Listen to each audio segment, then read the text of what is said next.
తమిళనాడులో ఫెంగల్ తుఫాను ప్రారంభమైంది.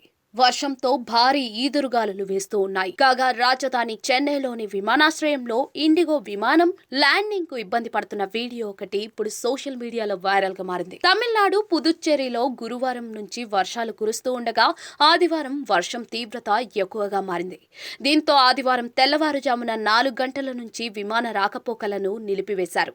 చెన్నైలో వర్షం మరియు గాలి విపత్తుల వీడియోలు చాలానే సందడి చేశాయి.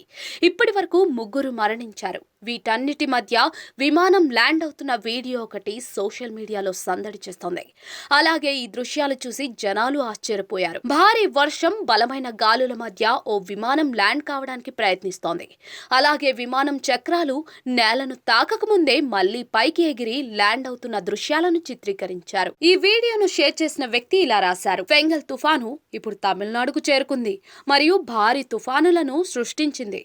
ఏఐఐ ప్రధాన కార్యాలయం ప్రకటన ప్రకారం శనివారం చెన్నైకి విమానాల మూసివేత డిసెంబర్ 1 వరకు కొనసాగింది.